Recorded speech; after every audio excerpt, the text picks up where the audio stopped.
susulan lupa sugan dilang ulasin dayang di na mo kalupahan nandun na mo kalasan.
Kakaiba ang ating mga performances ngayong araw na ito. Of course, yan ay to celebrate the Philippine Heritage Month.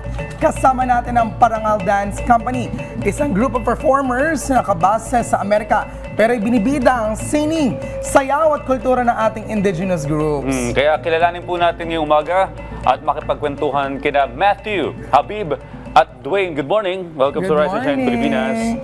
Okay, sige, ibigay natin ang microphone sa kanila. Ayan. Asan si Dwayne? Okay, si Dwayne, si Matthew, and si Habib. Okay. Alright, so kindly introduce your group to us. Ano po itong Parangal Dance Company, how your group started, ano ba ang goal? Sorry, ang dami kong tanong. Feeling ko naman kaya na isang sagot. Go ahead. So Parangal is a non-profit Philippine performing arts company located in San Francisco, California. Okay. And we work to give tribute to indigenous people here in the Philippines through traditional attire and traditionally inspired dance and music. So part of that mission is to collaborate with our indigenous culture bearers from the Philippines. So lucky enough to have Sir Dwayne and Sir Habib Muhammad with us today. So, yung performances nila, hindi lang dito sa Pilipinas, even sa California, which marami rin mga Pilipino. Correct? What inspires you to highlight the indigenous dance? Itong ganitong klase ng tradisyon na sayaw. Well, I think we all love our typical tinikli, love, but I think it's really important to be able to share their stories. They have a lot to contribute to the fabric of Philippine society and history and culture, so we really want to make sure to honor their stories and their livelihoods and their cultures on stage. Alright, sige, bigyan naman kita ng mic ngayon, Sir Dwayne and Habib. So, kayo ay mga culture bearers, no? And we want to know ano yung malaking epekto nito sa mga katutubong tribo sa bansa.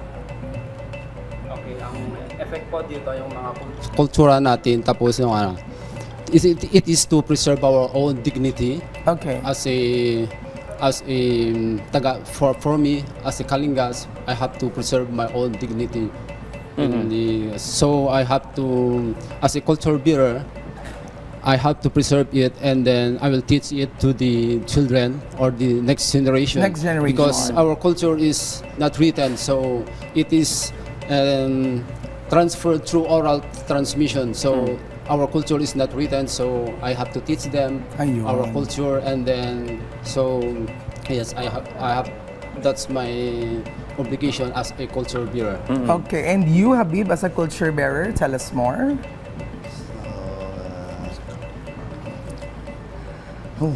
Medyo kinakabahan. First time ano ang yung tribo? First time po eh. Maguindanaon po. Maguindanaon. So, kamusta yung pag-integrate mo ng iyong mga culture through your dances at paano mo tinuturo sa kanila? So, yung tinuturo ko to, madali ba? Mahirap? Mahirap po. Mahirap, kasi very detailed, di ba? Opo. Kailangan by step po. Kailangan mag-start po tayo ng basic para matutunan natin yung mga dire-diretso hanggang sa mga may hirap na mga klase ng sayaw. Okay, kay Dwayne at saka kay Habib, naka-base kayo sa US. Singapore po. Okay. And Indonesia. Okay. And Indonesia. Pero kamusta yung yung kapag nag-perform kayo, tapos yung mga tao nakakapanood ng ganitong klase ng uri ng traditional na sayaw, ano yung kanilang reaction? Siguro namamangha panibago sa kanilang mata yung ginagawa naming mga sayaw. Ikaw, Sir Dwayne. So we have a diverse culture here in the Philippines.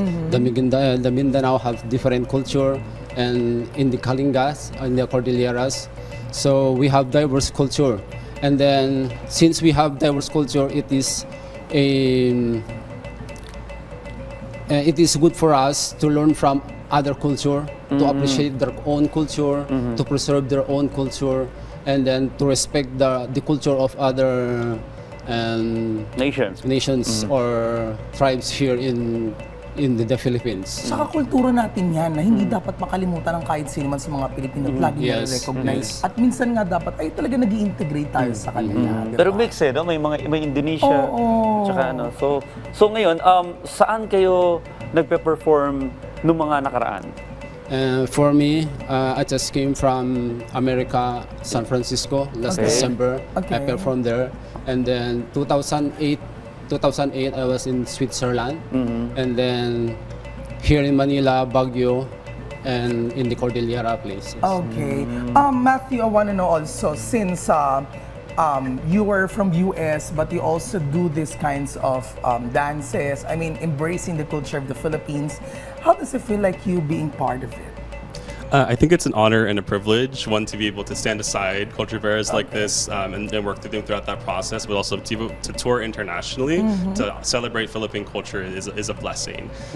But yeah, we're excited to do that pretty soon. We do have performances coming up this week while we're here in the Philippines. So we do have May 10th in Las Casas, and then we have May 11th at Luneta Park here in Manila. So we're very, very excited to incorporate not just these incredible two gentlemen with me, but more culture bearers for those performances coming up. For other details, paano malalaman to ng ating mga Social media accounts? ka-RSP? May Facebook or? Yeah, we do have a Facebook, so you can find us at Parangal on Facebook. We also have an Instagram, Parangal Dance Company. Parangal Dance Company. On that note, thank you so much for joining us this morning, and we hope to see you again, Parangal Dance Company. Maraming salamat.